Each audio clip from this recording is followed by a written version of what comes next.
This week's big issue. Okay, so if Good Friday was the day when Jesus was crucified and all his friends betrayed him, how would you feel if you were betrayed by your best friends? Pretty rough, really, I guess.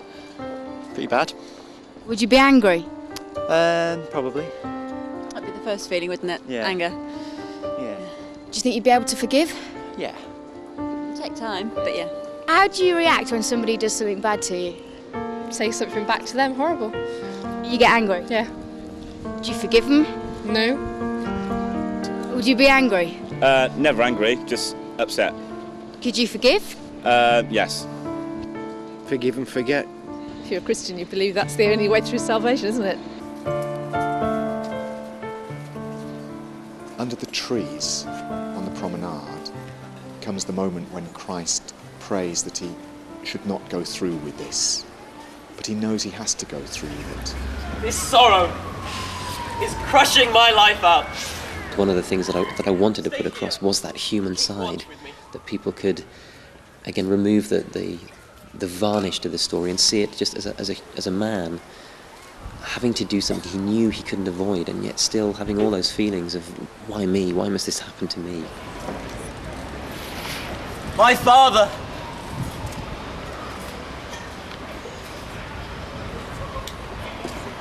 If there is any way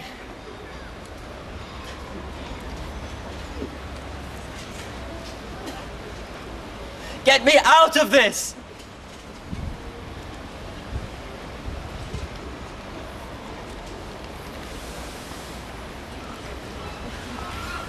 And yet, not what I want, but what you want. Suddenly it got to the part where there was the betrayal. There was Judas, the good friend, doing what he had to do, doing what Jesus knew he had to do, but everything suddenly going sour, and the mood of everyone watching turned with it. That the noise and the excitement that had followed up to that point suddenly became a hush. I was enthusiastic to begin with, no question of it, but then I began to question, and then I began to doubt. And of course those doubts reached the point where I was actually prepared to betray. Father! But then, after the betrayal, then I suddenly realised the dreadful thing that I'd done. You can get me out of this! And desolation was really the only way of describing how I felt. Take this cup away from me! That very real human feeling of betrayal, of somebody that you've known and loved, letting you down in the most awful way, and effectively handing you your death sentence. And yet, not what I want, but what you want. With the clanking of swords, Judas arrives, and Christ looks at Judas, and he says to him, friend. Even at that moment, he regards Judas as his friend. And Judas may be thinking even at that moment, maybe he is still a friend, kisses Jesus on the cheek. And at that moment, the guards take over and Christ is arrested. Master, we'll fight for you! Ah! No! Oh, put your sword back where it belongs! Those who take up the sword die by the sword! Let them be!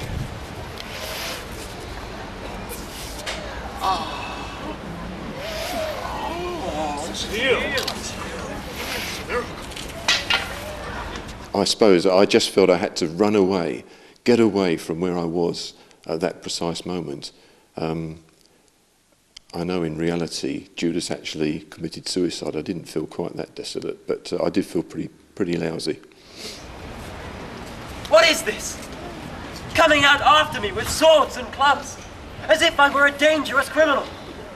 When you're surrounded by crowds, you can see the frailty of humanity, really, can't you? You know, I was supposed to be his biggest fan, his biggest supporter, and there he was going on trial. I should have been up there protesting his innocence. I'm telling you, I was not! You weren't! You were with him in the garden! I didn't want to be apart from the crowd.